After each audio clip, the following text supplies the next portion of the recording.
They called him the billionaire gorilla, and my family sold me to him. I arrived trembling at his mansion, expecting a monster, hairy, brutal, terrifying. What I discovered instead changed everything I thought I knew about monsters, beauty, and the cruel games wealthy families play. Sometimes the beast isn't who you think it is. Act 1, Setup Scene 1, Protagonist Introduction. My name is Amara Okoye, and at 27 years old, I had learned that poverty makes you invisible. I lived in a cramped two-room apartment in the crowded streets of Lagos, sharing space with my younger brother Chidi and our ailing mother. The walls were thin enough to hear our neighbors' arguments, the paint peeling like dried skin, revealing layers of forgotten colors beneath. Every morning, I woke at 5 to the sound of roosters and diesel generators, preparing for my job as a seamstress in Mrs. Adebayo's textile shop.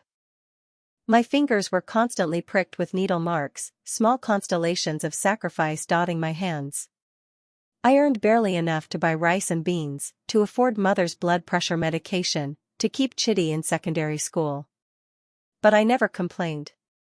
Dignity costs nothing, my father used to say before he died, leaving us with nothing but his wisdom and debts. I was not beautiful by society's standards, too thin, too dark, too ordinary. My hair was natural and coiled tight, my clothes second-hand but always clean. Men rarely looked at me twice. I had accepted this. Beauty was a luxury for girls with full stomachs and uncertain futures. My dreams were small now. Once, I had wanted to study fashion design at university, to create gorgeous fabrics that told stories. Now, I dreamed only of surviving another month, of seeing Chidi graduate, of hearing mother laugh again without it turning into a coughing fit. Every evening, I walked home through streets that smelled of suya and exhaust fumes, past luxury cars that never stopped, past people who never saw me. I was a ghost in my own city. But ghosts can be noticed, even by those who shouldn't be looking. Scene 2, Antagonist Introduction. Ngozi Okafor was everything I would never be. At 32, she was the daughter of Chief Okafor, a man whose wealth came from oil contracts and political connections. She drove a white Range Rover that gleamed even in Lagos traffic, wore Brazilian hair that cascaded down her back like a waterfall, and carried handbags that cost more than my yearly rent. She was beautiful in that manufactured way, lightened skin, contoured cheekbones, lips plumped with fillers. Men orbited her like planets around the sun, drawn by her father's money and her calculated charm. She knew this. She weaponized it. Ngozi frequented the high-end boutiques near Victoria Island, places where she could be seen, photographed, envied. She posted constantly on Instagram, #blessed, #luxury lifestyle, #bossbabe, each caption a declaration of superiority. But beneath the designer clothes and confident smile lived a woman terrified of becoming irrelevant. At 32 and unmarried, whispers followed her. Too picky. Too spoiled. What man can handle her? She heard them all and responded by becoming crueler, as if meanness could substitute for the security she craved. Her favorite targets were people like me, the invisible ones. Service workers, street vendors, anyone who reminded her that wealth was random, that she could have been born into different circumstances. She treated us like props in her performance of superiority. She lived in a penthouse in Okoye, attended parties on private islands, and looked down at the city from heights most of us would never reach. But looking down, I would later learn, means you never see what's standing right beside you. Scene 3, the inciting incident. It happened on a Thursday, during afternoon rain. I was hurrying to deliver a completed order, a traditional Asoebi outfit for a client's wedding. The fabric was expensive, entrusted to me because Mrs. Adebayo knew I was careful. I wrapped it in protective plastic and clutched it close as I navigated puddles and traffic.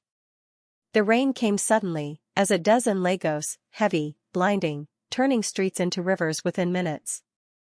I pressed against a building's overhang, waiting for it to pass, watching luxury cars splash through water that reached my ankles. Then I saw the white Range Rover. It sped through a massive puddle directly beside me, and I watched in slow motion as a wave of muddy water rose like a brown tsunami. I tried to turn away, but it was too late.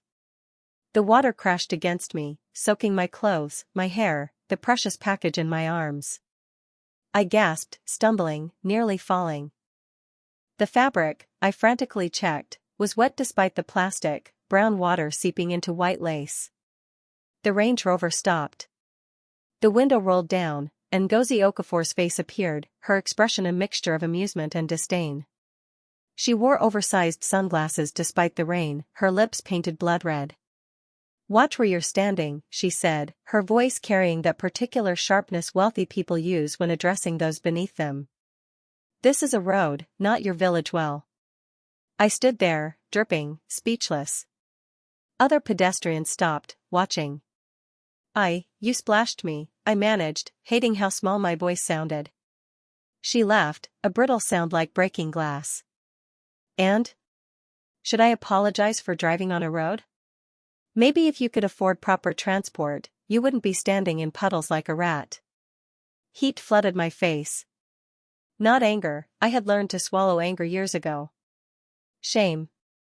Deep, burning shame that made me want to disappear into the wet pavement. "People like you," Ngozi continued, adjusting her sunglasses, "should know your place.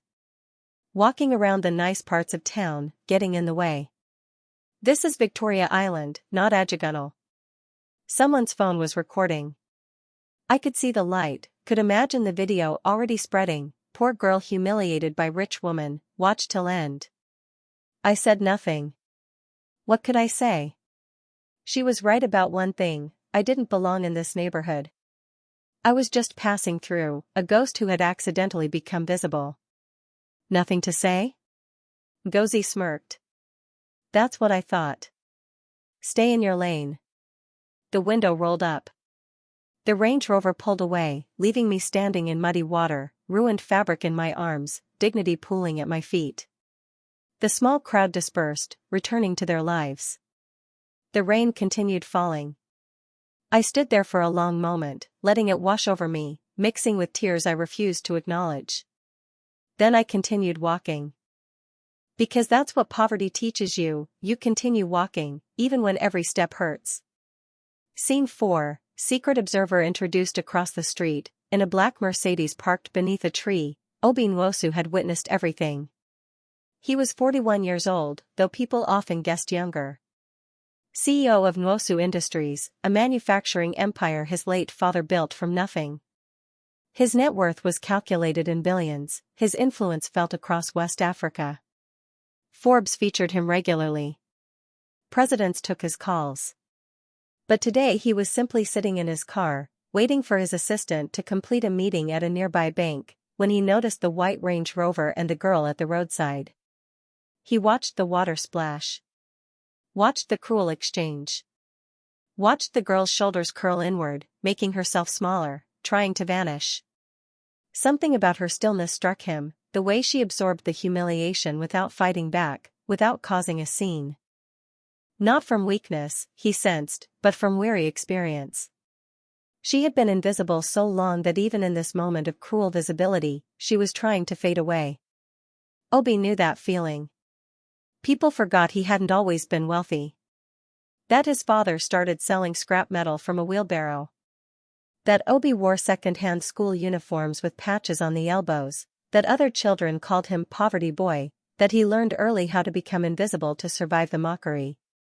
His father used to say, "Remember this feeling, Obi. When we succeed, and we will, remember what it felt like to be nothing in other people's eyes. Never make someone else feel this way." His father had been dead 7 years now. Some promises you keep forever. Obi watched the girl continue down the street, still clutching her water-damaged package, still walking with that defeated grace. He noted the direction she went. Made a decision. He pulled out his phone, opened a secure app, and began making inquiries. His head of security could find anyone in Lagos within hours.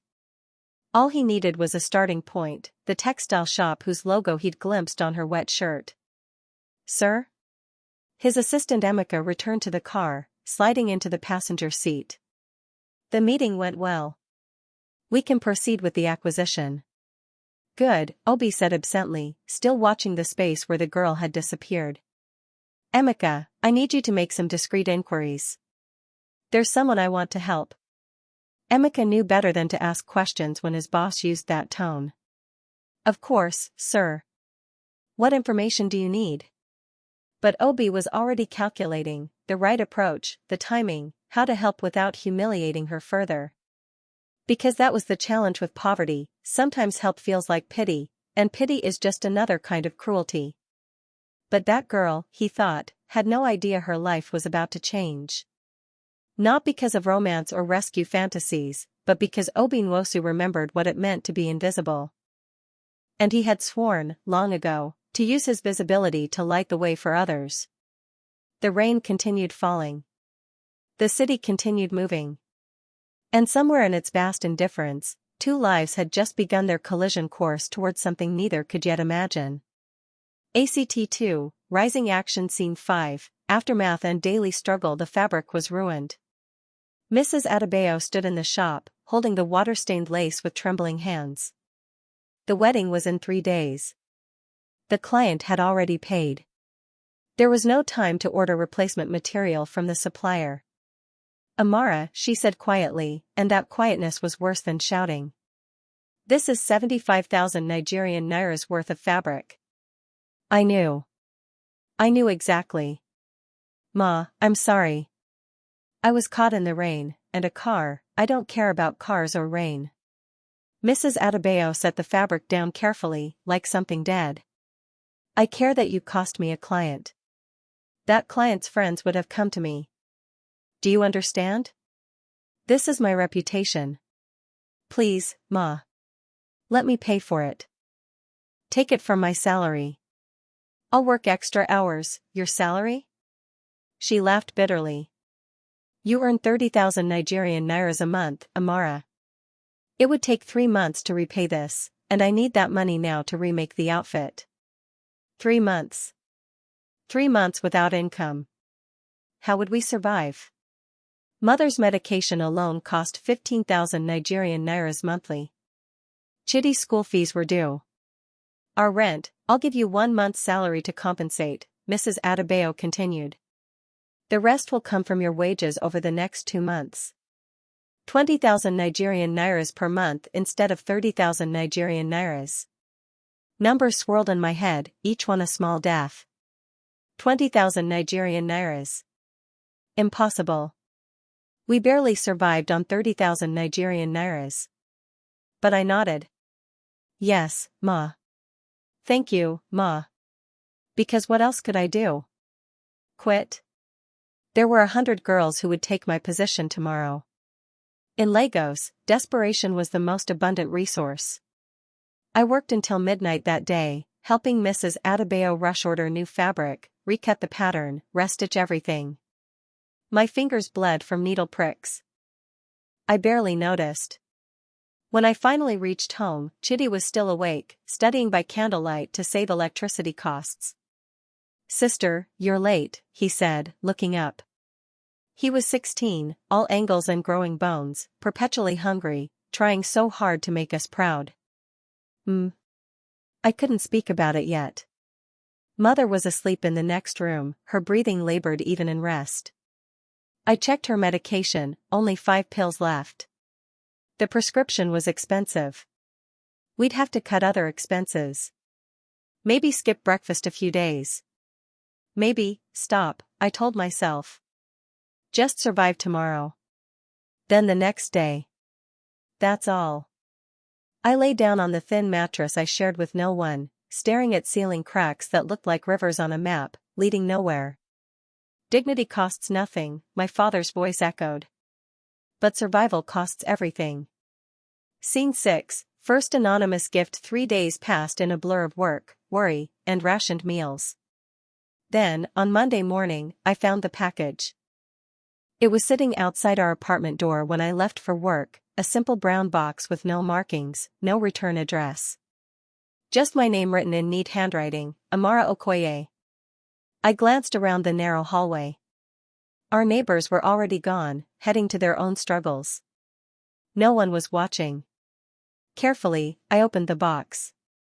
Inside were work gloves, good ones, leather with padded palms, the kind seamstresses use for handling rough fabrics, and hot irons. They must have cost 8,000 Nigerian nairas, maybe more. Alongside them was an envelope. I opened it with shaking hands. The note inside was handwritten on expensive paper, for hands that create beauty despite hardship. You are seen. You matter. Someone who believes dignity is everything. I read it 3 times, my vision blurring. Who would? How did they? I looked at the gloves again, feeling the quality leather, the careful stitching. Someone had noticed. Someone had cared. Not with pity, but with recognition. You are seen. For the first time in days, something warm bloomed in my chest. Not hope exactly, hope was too dangerous. But something adjacent to it. A possibility that maybe, the world contained more kindness than I'd allowed myself to believe. I wore the gloves to work that day. Mrs. Adebayo noticed immediately. New gloves? Where did you get money for those? A gift, I said simply. She frowned but said nothing more. I worked faster that day, my hands protected, my spirit slightly less crushed. Every time I looked at the gloves, I remembered the note. You are seen. In a city of 20 million invisible people, someone had looked directly at me. I cried on the bus ride home, quietly, so no one would notice. Scene 7, Observer's investigation. Obi's head of security, Kunal, was efficient. Within 48 hours, he had compiled a complete file on Amara Okoye. It sat now on Obi's desk, a thin folder containing a life's worth of struggle. Age, 27. Employed at Adebayo Textiles. Monthly income, 30,000 Nigerian nairas, recently reduced to 20,000 Nigerian nairas. Residence, Surulere, sharing 2-room apartment with mother, Agnes Okoye, 56, hypertensive, and brother, Chidi Okoye, 16, secondary school student. Father deceased 2019, heart attack, left family with 400,000 Nigerian nairas debt from failed business venture, since repaid. Educational background, finished secondary school, top of class. Accepted to University of Lagos, fashion design program. Could not attend due to financial constraints. Has worked various jobs since age 19, house help, market vendor, current seamstress position held for 3 years. Character assessment, universally described as hardworking, honest, quiet. No criminal record. No debts beyond monthly necessities. Neighbors report she often shares food with elderly residents despite own poverty. Brother's teachers say she attends all parent meetings, ensures his school fees paid even when it means family goes without other necessities. Obi read the file twice, his chest tightening. She was exactly who he'd sensed she was, someone surviving with grace, someone who could have become bitter but chose kindness instead, someone who understood that dignity wasn't given by circumstances but claimed despite them. His father would have liked her. Sir, Kunal said, standing at attention. What would you like me to do with this information? Obi closed the file. Nothing officially. But I want you to arrange certain things. Anonymously. The family must never know it's from me or trace it back to our company. Understood, sir. What kind of things? Obi outlined his plan, careful, measured steps that would provide help without creating dependence, that would feel like luck rather than charity, that would allow Amara to maintain her dignity while receiving support she desperately needed. And Kunal? Obi added. Find out everything about Ngozi Okafor. The woman in the Range Rover. I want to understand who thinks it's acceptable to humiliate others. Kunal's expression didn't change, but Obi caught the slight tension in his jaw. His security chief had grown up poor too. He understood. With pleasure, sir. After Kunal left, Obi stood at his office window, looking out over Lagos's chaotic skyline. Somewhere in that sprawling mass of humanity, Amara was probably working right now, her hands protected by gloves he'd sent, unaware that someone powerful had decided she mattered. His phone buzzed, another meeting, another deal, another opportunity to expand his empire.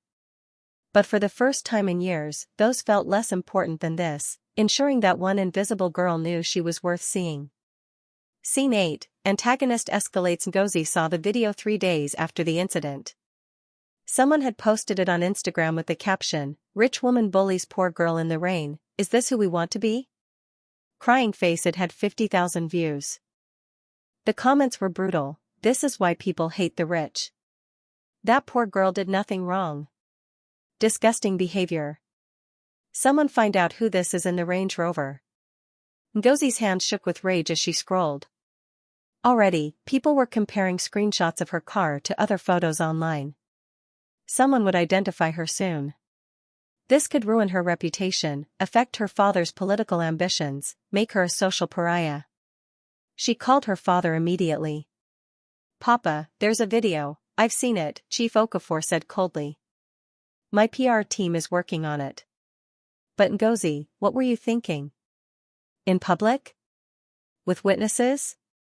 "She was in the way." "I don't care what you meant. Fix this. Apologize publicly, donate to some charity, make it disappear. I won't have my daughter's cruelty affecting my Senate campaign." He hung up. Ngozi stared at her phone, fury building. This was that girl's fault. If she hadn't been standing there, hadn't been so pathetic and visible, none of this would have happened. If she had just stayed invisible where she belonged, but there was something else bothering Ngozi.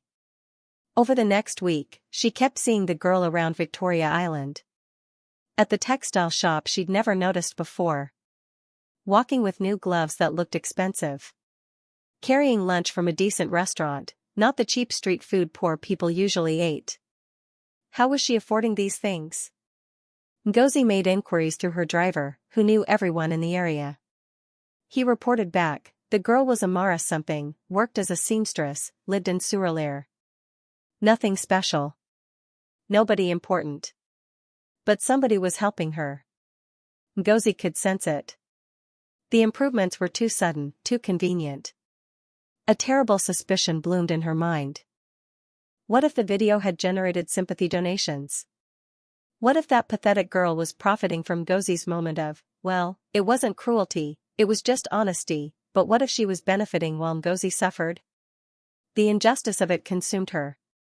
She began watching the textile shop, noting Amara's schedule. She told herself she was just curious, just making sure the situation was resolved. But deep down, in the part of herself she refused to examine, Ngozi knew the truth. She wanted revenge. She wanted that girl back in her place, invisible, struggling, reminded that the world belonged to people like Ngozi, not people like her. She just needed the right opportunity. Scene 9, second and third gifts. The groceries appeared 2 weeks after the gloves. I came home exhausted one evening to find bags sitting outside our door, rice, beans, yams, dried fish, palm oil, even a small bag of sugar. Real food, enough for weeks. Another envelope was attached. A family should not go hungry when a daughter works so hard. Nutrition is dignity too. You are seen. I carried the bags inside, my throat tight. Mother was awake, sipping water, her medication finally regulated after we'd managed to refill her prescription. Amara? Where did all this come from? Someone sent it. A benefactor. Who? Chidi appeared from the other room, his eyes wide at the food. I don't know. And I didn't. I had theories, maybe someone from church? A customer who'd heard about my situation? A stranger moved by that viral video? But whoever it was understood something crucial. They didn't give me cash, which might feel like pity. They gave practical items, things I needed, presented as if I deserved them. As if my struggle was seen and honored, not pitted. Maybe an angel, Mother whispered, and I didn't correct her. We ate well that night, jollof rice with chicken, plantains, vegetables. Chidi had seconds. Mother's face had more color. For one evening, we weren't poor. We were just a family sharing a meal. The third gift came a month later, an envelope containing 50,000 Nigerian nairas cash and a note. For your brother's school fees and your mother's medicine. Education and health are investments in dignity. Use this wisely. You are seen. I sat on the floor of our apartment, the money in my shaking hands, and finally let myself cry fully, great, heaving sobs of relief and gratitude and confusion. Who was doing this? Why? What did they want? But the notes never asked for anything in return. No phone number to call. No debt to repay. Just affirmation that my existence mattered, that my struggles were worthy of acknowledgement, that someone with resources had chosen to share them with me. Slowly, carefully, I allowed myself to feel something I hadn't felt in years, hope. I paid Chitty's school fees in full for the term. Bought Mother 3 months of medication. Even purchased a new church dress for myself, nothing expensive, but new, fitting properly, making me feel like a person again instead of a ghost. At work, Mrs. Adebayo noticed the change. You seem different. Lighter. I smiled. Maybe I am. For the first time since father died, since we fell into poverty's grinding machinery, I felt like I could breathe. Not escape, I wasn't naive enough to think these gifts would solve everything. But breathe. Survive with dignity intact. I worked harder, determined to prove worthy of this mysterious kindness. I created my best work, stayed late willingly, treated every client with careful attention. I didn't know who was watching, but I wanted them to know their faith in me wasn't misplaced. You are seen, the notes always said. I was finally starting to believe it. Scene 10, protagonist's small victory. Mrs. Adebayo called me into her office on a Friday afternoon. My heart sank. Friday conversations usually meant problems, complaints, mistakes, cuts and hours. I braced myself. Amara, sit down. I sat, hands folded in my lap, wearing the gloves that had become my talisman. Mrs. Adebayo studied me for a long moment. I've been watching your work these past months. Since the incident with the damaged fabric. I nodded, saying nothing. You've improved. Significantly. Your stitching is cleaner, your timing better, your attention to detail exceptional. That last wedding order, the bride called personally to praise your work. She's referring 5 friends to our shop. I blinked. She is? Yes. And I've received commissions for 3 major events next month. I need someone I can trust to handle the premium clients. She paused. I'm promoting you to senior seamstress.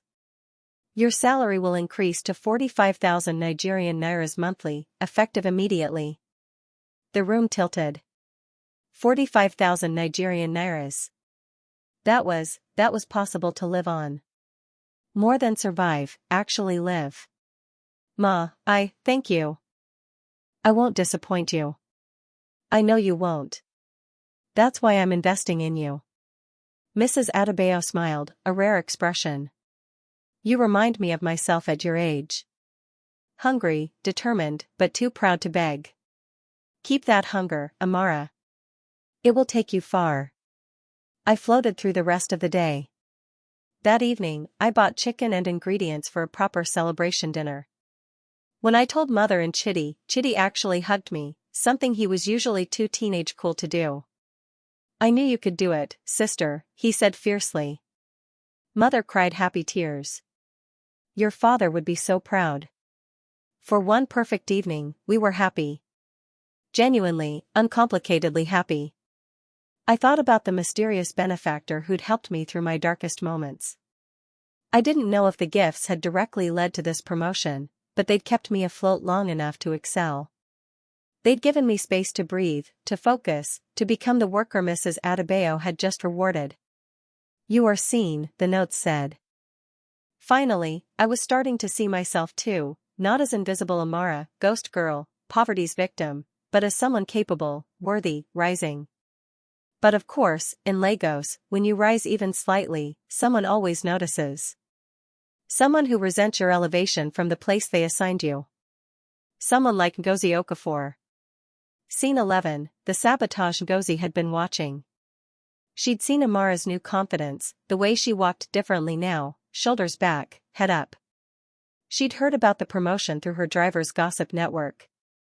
And it enraged her beyond reason. That girl should be suffering.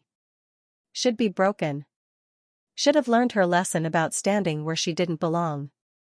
Instead, she was thriving, while Ngozi still dealt with fallout from that damned video. Ngozi's carefully constructed social media image had taken damage. 2 friends had stopped inviting her to exclusive parties. Her father was still furious. Her engagement prospects, always tenuous, had dried up completely after potential suitors saw her cruelty displayed publicly. And meanwhile, that nobody seamstress was being promoted? Was walking around Victoria Island like she belonged there? Unacceptable. Ngozi needed that girl ruined.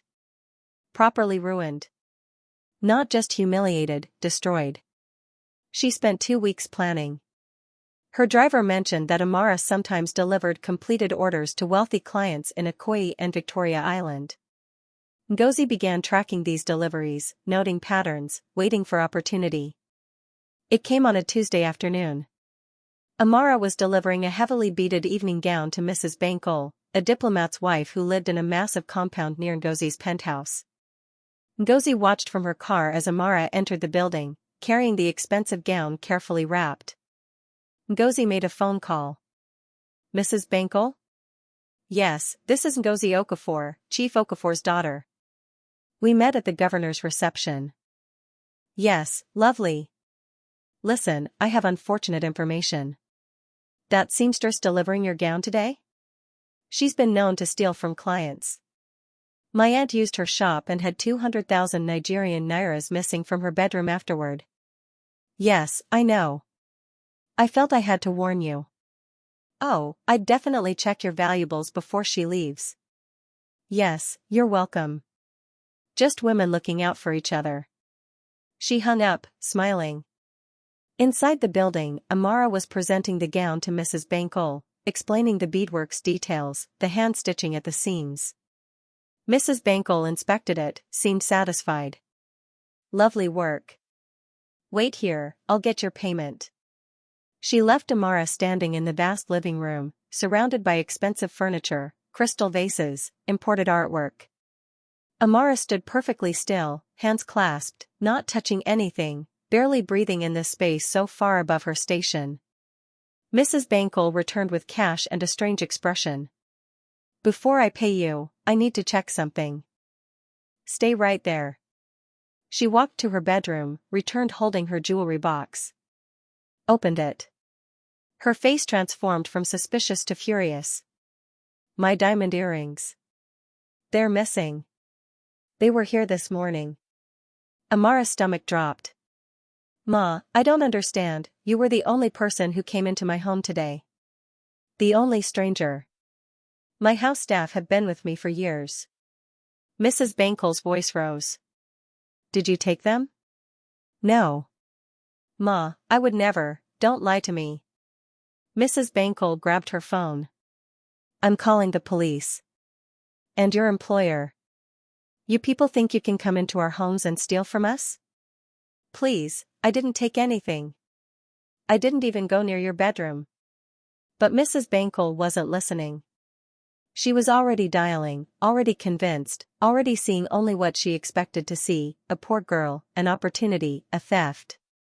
Amara stood frozen, her promotion slipping away, her reputation evaporating, her entire fragile rise crumbling around her. She thought of Mother, of Chitty, of Mrs. Adebayo's faith in her. Not like this, she thought desperately. Please, not like this. Outside, Ngozi drove away slowly, satisfaction warming her chest.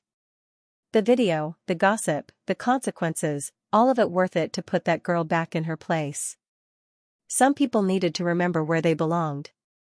Scene 12, Observer steps in. Obi was in a meeting when Colonel interrupted, something his security chief never did unless urgent. Sir, we have a situation. The girl, Amara. She's been accused of theft. Police are being called. Obi stood immediately. Where? Mrs. Bankole's residence, Victoria Island. It's happening now. Details. Apparently diamond earrings went missing. Amara was there delivering a gown. She's the only suspect. Colonel paused.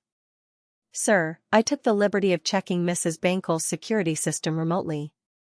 Their CCTV is accessible through their smart home network, rather poor security, actually. I have the footage. And? Amara never entered the bedroom. She stood in the living room the entire time. Furthermore, Kunal pulled up his tablet, showing footage. Mrs. Bankel received a phone call 5 minutes before Amara arrived. Whoever called put the idea in her head. The earrings might not even be missing, this could be a setup. Rage flooded Obi's veins, cold, controlled, dangerous. Someone had deliberately framed Amara. Someone wanted her destroyed. Find out who made that call. Immediately. Already traced it, sir. Ngozi Okafor. Of course. The woman from the Range Rover. The one who started all this with casual cruelty and couldn't let it go. Obi had spent his life playing strategic games with powerful people. He knew exactly how to handle this. Kunal, prepare 2 things. First, a complete copy of Mrs. Bankel's security footage showing Amara's innocence. Second, everything you can find on Ngozi Okafor's activities, financial records, social media, everything. I want to understand exactly who we're dealing with. And the police, sir? I'll handle them. Make calls, you know who to contact. Ensure this doesn't result in arrest. Have our legal team standing by. And Kunal? Obi's voice hardened. I want this resolved in a way that protects Amara's dignity. She's not a victim to be rescued. She's an innocent person being vindicated. Understand the difference? Perfectly, sir. Within 30 minutes, Obi's team had moved into action. His attorney called Mrs. Bankel's lawyer, they'd served on a charity board together. The security footage was delivered to Mrs. Bankel directly, along with a polite request that she review it before making false accusations that could result in defamation lawsuits. The police call was cancelled. And Obi began constructing something more elaborate, not just proving Amara's innocence, but exposing Ngozi's malice. Because people like her thrived in shadow, operating without consequences. Time to bring her into the light. He thought about Amara, probably terrified right now, probably thinking her life was over. He wanted to call her, to reassure her, but that would reveal his involvement prematurely. Not yet. But soon. Hold on, he thought toward her across the city's sprawl. Help is coming. You are seen. Scene 13, Vindication. Mrs. Bankel called Amara back into the living room. The older woman's expression had changed completely, from fury to discomfort to something approaching shame. She held a tablet in her hands. I've reviewed my security footage, she said stiffly. It shows you never left the living room. You couldn't have taken anything from my bedroom. Relief crashed through Amara so powerfully she nearly fell. Thank you, Ma. Thank you for checking. Furthermore. Mrs. Bankel set down the tablet, not meeting Amara's eyes. I found my earrings. They were in a different jewelry box. I was mistaken about where I'd placed them. Mistaken. Or lied to. But Amara didn't care about the semantics. She wasn't going to jail. Her reputation, fragile, newly rebuilt, was intact. I apologize for the accusation, Mrs. Bankel continued, clearly unused to apologizing to people like Amara. Here's your payment for the gown, plus extra for your trouble. She handed over 60,000 Nigerian nairas, Nigerian naira 20,000 more than agreed. Hush money, essentially. Payment for the emotional distress she'd caused. Amara took it with shaking hands. Thank you, Ma. She left quickly, before anything else could go wrong, before the universe could manufacture new disasters. Only when she was outside, breathing Lagos's polluted air, did she let herself process what had almost happened. She'd almost been arrested. Jailed. Branded a thief. Everything, her promotion, her family's stability, her self-respect, nearly destroyed by a lie she couldn't disprove. But somehow, impossibly, the truth had emerged. Mrs. Bankel had checked cameras. Had found the earrings. Had backed down. How? Why? In Amara's experience, wealthy people rarely admitted mistakes to poor people. They doubled down, asserted their version of reality, and crushed anyone who challenged them. Unless someone had made her check. Someone with enough power to compel honesty. Amara thought of the mysterious benefactor. The notes. You are seen. Had they somehow known? Intervened? Protected her? Back at the shop, Mrs. Adebayo was waiting with her own news.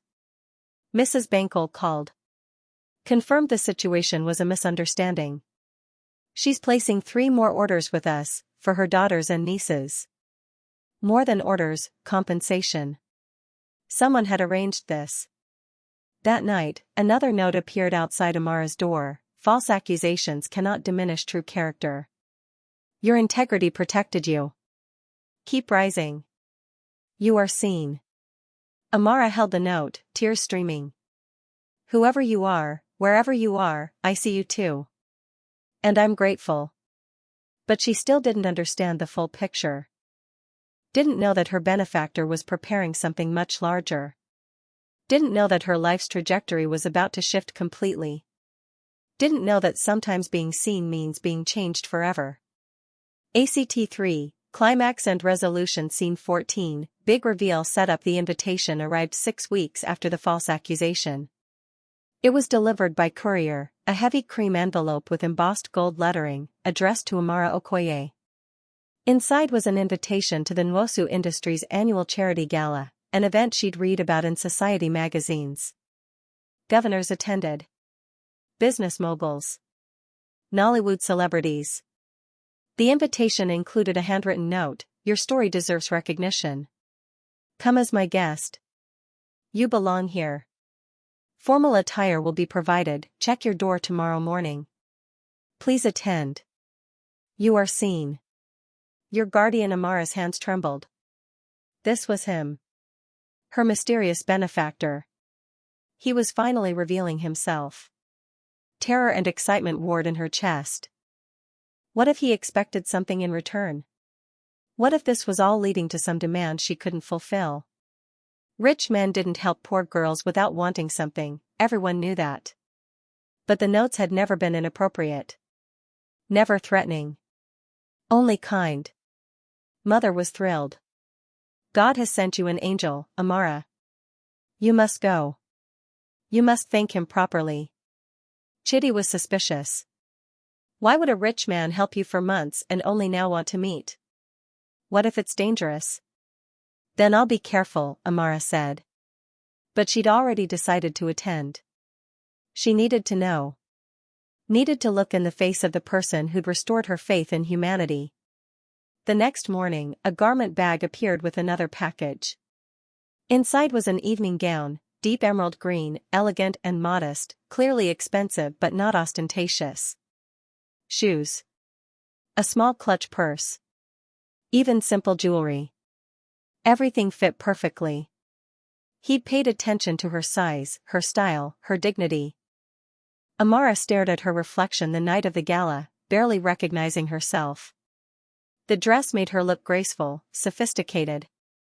Her hair was arranged in natural curls. She wore minimal makeup, just enough to feel polished. I look like I belong, she thought wonderingly. But belonging was still terrifying. As the hired car, another arranged gift, drove her to the venue, Amara's stomach churned. She was about to enter a world where she'd always been invisible. Where people like Ngozi reigned. Where her presence would be questioned with every glance. But someone believed she belonged there. Someone powerful had chosen to see her. That would have to be courage enough. Scene 15, the event. The gala was held at the Eco Hotel's grand ballroom, all crystal chandeliers, marble floors, and affluence so concentrated it felt physical. Amara stepped inside, immediately overwhelmed. Everywhere she looked, people wore designer labels, discussed business deals worth millions, moved with the confidence of those who'd never questioned their right to occupy space. She found her assigned table, table 7, near the front. Her place card read, Guest of Honor. Guest of Honor? She must be at the wrong seat. Excuse me, is this seat taken? A kind-looking elderly woman gestured to the adjacent chair. No, please. Amara sat carefully, trying not to wrinkle her borrowed elegance. The woman introduced herself as Mrs. Nwosu, mother of the host. Are you one of Obi's friends from university? No, Ma. I was invited but I don't actually know Mr. Nwosu. How mysterious. Mrs. Nwosu's eyes twinkled. My son is full of surprises. Well, any friend of his is welcome. What do you do, dear? I'm a seamstress, Ma. Mrs. Nwosu's warm expression didn't falter, unlike many wealthy people who would have immediately dismissed her. A seamstress? What an important skill. My late husband always said honest work was the foundation of dignity. Before Amara could respond, a commotion rippled through the ballroom. Amara turned and froze. Ngozi Okafor had just entered, draped in gold, commanding attention as always.